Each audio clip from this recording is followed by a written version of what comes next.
சால்டிங் பண்ணுறது ரொம்பவே சிம்பிள் தான். நான் வச்சுருக்க இந்த சால்டிங் பார்த்தீங்கன்னா டெம்பரேச்சர் வேரி பண்ண முடியும். உங்கள் கிட்டே இருக்கிறதுல இந்த மாதிரி ஆப்ஷன் இல்லைனாலும் பரவாயில்ல, நீங்கள் வச்சுருக்க எந்த சால்டிங்லையுமே ஈஸியாக நம்மளால் சால்டிங் பண்ண முடியும். ஸோ நான் இந்த சால்டிங் வந்து ஏன் யூஸ் பண்ணுறேன்னு பார்த்தீங்கன்னா, இதில் ஹீட்டை வந்து கான்ஸ்டண்ட்டாக நம்மளால் வச்சுக்க முடியும். அந்த ஒரு காரணத்துக்காக தான் நான் இந்த சால்டிங் யூஸ் பண்ணுறேன். மற்றபடி வேறு எதுவும் இதில் பெருசாக சொல்கிற அளவுக்கு ஒன்றும் இல்லை. நீங்கள் நார்மல் பேசிக் சால்டிங் வச்சுருந்தாலே போதும். அடுத்து இந்த ஃப்ளெக்ஸ் பார்த்தீங்கன்னா, ஃப்ளெக்ஸ் கம்பல்சரி யூஸ் பண்ணுங்கள். ஃப்ளெக்ஸ் யூஸ் பண்ணால் தான் நமக்கு வந்து ஒரு ப்ராப்பரான சால்டிங் பண்ண முடியும். இல்லைனா உங்களால் ஒழுங்காகவே சால்டிங் பண்ண முடியாது.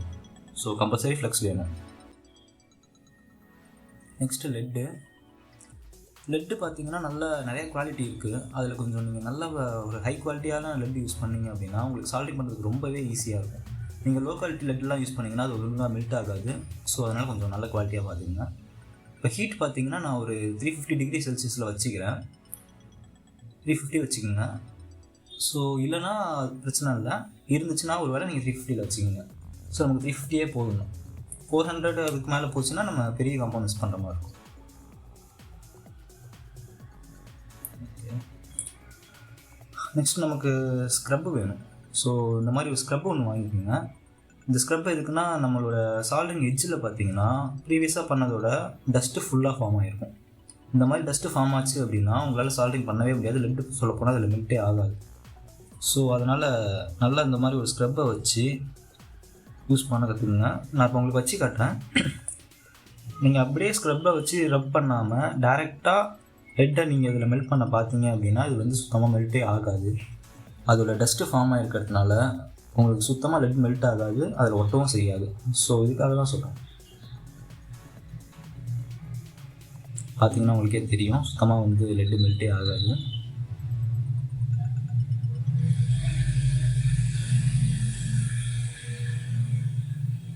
ஓகே, இப்போ ஸ்க்ரப்பை வச்சு நல்லா ரப் பண்ணிக்கோங்க. எட்ஜஸ் எல்லாம் நல்லா கொஞ்சம் க்ளீன் பண்ணிவிட்டு அதுக்கப்புறமேட்டா நீங்கள் வந்து லெட்டை மெல்ட் பண்ணுங்கள்.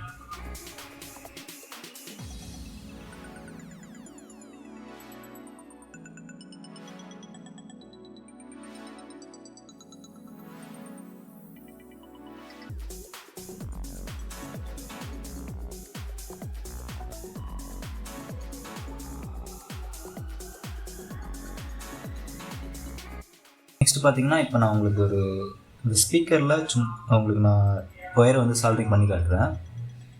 இந்த ஸ்பீக்கரில் ஃபஸ்ட்டு பார்த்தீங்கன்னா, நம்ம ஆல்ரெடி இருக்க எட்ஜில் வந்து நல்லா மெல்ட் பண்ணி அதில் ஆல்ரெடி இருக்க லெட்டை கொஞ்சம் வந்து நல்லா ரிமூவ் பண்ணிக்கோங்க. ஏன்னா அந்த லெட்டு வந்து ரொம்ப ஆக்சிடேஷன் ஆகி நமக்கு வந்து ஒழுங்காக ஒட்டாத மாதிரி போயிடும். ஸோ அதை கொஞ்சம் நல்லா மெல்ட் பண்ணிக்கோங்க. அதுக்கப்புறமேட்டா நீங்கள் சால்டிங் பண்ணுங்கள். அதே மாதிரி அதுலேயும் டஸ்ட் இருக்கும். ஸோ நல்லா ஒரு ப்ரஷ்ஷை வச்சு ஆல்ரெடி இருக்க அந்த பிளேஸில் கொஞ்சம் நல்லா க்ளீன் பண்ணிக்கோங்க. நமக்கு டஸ்ட் இருந்தது அப்படின்னாவே நமக்கு ஒழுங்காக சால்டிங் வந்து ஒட்டாது. ஸோ கம்பல்சரி இந்த மாதிரி க்ளீன் பண்ணிக்கோங்க.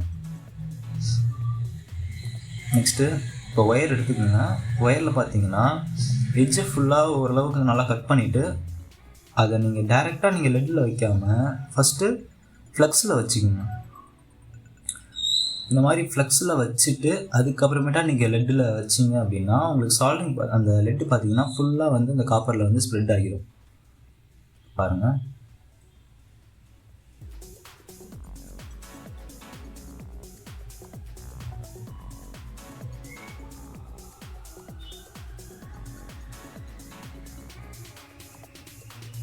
ஸோ இப்போ நான் ஃப்ளெக்ஸை யூஸ் பண்ணிவிட்டு டைரெக்டாக லெட்டில் மெல்ட் பண்ணி வச்சேன் அப்படின்னா நம்மளோட லெட்டு ஃபுல்லாக இதில் வந்து ஸ்ப்ரெட் ஆகி நமக்கு சால்டிங் பண்ணுறதுக்கு ரொம்பவே ஈஸியாக இருக்கும். ஸோ இந்த மாதிரி ஃப்ளெக்ஸ் யூஸ் பண்ணுங்கள். ஃப்ளெக்ஸ் இல்லாத இதுக்கு தான் நான் வந்து ஃப்ளெக்ஸ் யூஸ் பண்ண சொல்கிறேன். இப்போ டைரெக்டாக நீங்கள் வந்து இந்த பிளேஸில் வச்சு சால்டிங்கை வச்சிங்க அப்படின்னா உங்களுக்கு ஈஸியாகவே வந்து ஒட்டிக்கும்.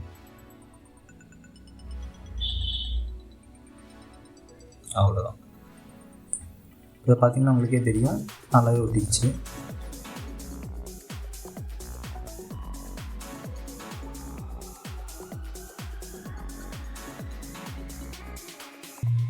அடுத்து பார்த்திங்கன்னா இந்த பிசிபியில் வந்து நான் உங்களுக்கு ஒரு ஐசியை வந்து சால்வ் பண்ணி காட்டுறேன். இந்த ஐசியை வந்து இப்போ பிசியில் வச்சு காட்டுறேன். நீங்கள் டைரெக்டாக வைக்காதீங்க, எப்பயுமே ஃப்ளெக்ஸில் வச்சுட்டு அதுக்கப்புறமேட்டா இந்த மாதிரி ஸ்க்ரப்பை எடுத்து இதை நல்லா க்ளீன் பண்ணிக்கோங்க. அப்போ தான் நமக்கு வந்து அந்த லெட்டு ப்ராப்பராக ஒட்டி நம்மளால் ஈஸியாக சால்டிங் பண்ண முடியும்.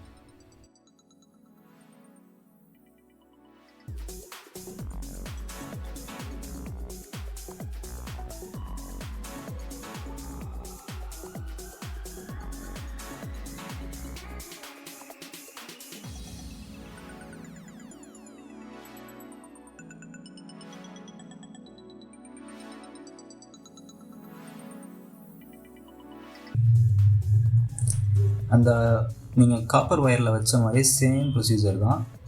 டைரெக்டாக நீங்கள் லெட்டை வச்சிங்க அப்படின்னா ஒட்டாது. இதில் ஃப்ளக்ஸ் யூஸ் பண்ணுங்கள். ஃப்ளக்ஸை கொஞ்சம் நல்லா அப்ளை பண்ணிவிட்டு அதுக்கப்புறமேட்டா நீங்கள் வந்து லெட்டை வைக்க ட்ரை பண்ணுங்கள்.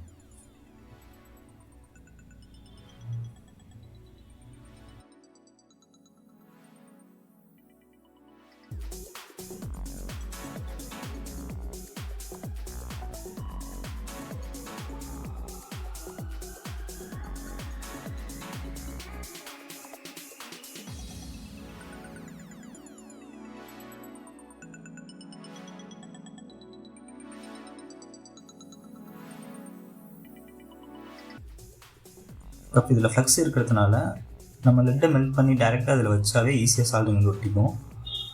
ஸோ நீங்கள் ரொம்ப வந்து ஸ்ட்ரகிள் பண்ணவே வேணாம்.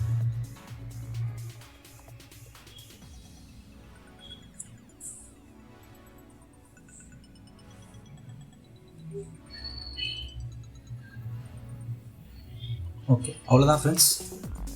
ஸோ நான் சொன்னதெல்லாம் உங்களுக்கு ஈஸியாக புரிஞ்சிருக்கும்னு நினைக்கிறேன்.